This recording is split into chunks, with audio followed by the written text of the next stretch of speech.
Au-delà de l'épisode et de l'anecdote, cet objet il est intéressant parce qu'il nous montre la place centrale de Ménélas et d'Hélène dans la religion spartiate.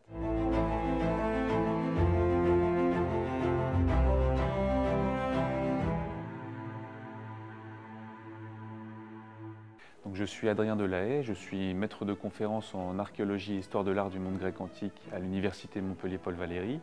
Et aujourd'hui, je vais vous présenter un objet qui est dans les collections du musée des moulages de l'université et qui est assez représentatif de l'état de la culture matérielle de la cité au milieu du VIe siècle avant Jésus-Christ, un peu à rebours de ce qu'on a tendance à penser par rapport à l'austérité et à la sobriété qui sont généralement accolées à la cité de Sparte dans l'Antiquité. Donc cet objet, c'est une stèle en pierre locale, qui s'insère dans une série d'une trentaine d'objets, de stèles de pierre qu'on retrouve dans la région.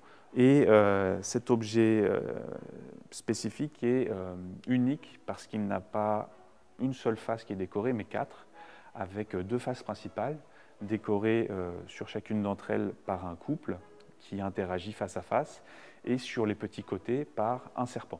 Les serpents renvoient plutôt au monde chthonien, au monde souterrain, au culte héroïque. Mais sur les deux faces principales, c'est sur ces deux faces qu'on va se concentrer, nous avons donc deux couples qui se font face, qui sont organisés de la même manière, mais avec des variations de détails.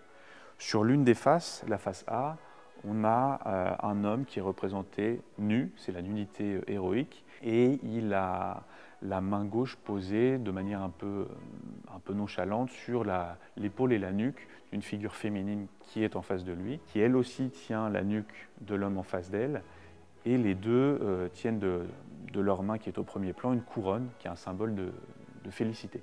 Bref, on a une scène qui renvoie plutôt à une union heureuse en tout cas. De l'autre côté, on a la même composition, mais avec dorénavant un homme qui a les cheveux plus longs, qui a les cheveux nattés, tressés. C'est la coiffure des citoyens spartiates. Face à lui, la femme et la main qui était auparavant posée de façon un peu nonchalante sur l'épaule et la nuque. Elle agrippe l'arrière de la tête de la femme, tandis que la couronne a disparu pour laisser la place à un poignard, à une épée courte. Et en fait, l'homme est en train d'essayer de menacer, voire d'essayer de planter son poignard dans la poitrine de la femme, laquelle se protège et essaye de retenir la lame de ses deux mains. Donc, composition similaire, mais tonalité complètement différente. On a un peu deux salles, deux ambiances. La théorie qui tient la corde aujourd'hui, c'est pour le côté B, la face violente, une représentation de Ménélas et d'Hélène.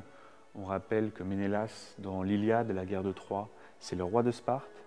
Et la guerre de Troie a commencé parce que sa femme Hélène a été enlevée, ou en tout cas est partie avec Paris, fils du roi de Troie, donc Paris qui est son amant. Donc ici on aurait une scène de Ménélas qui se vengerait à la fin de la guerre de Troie de sa femme.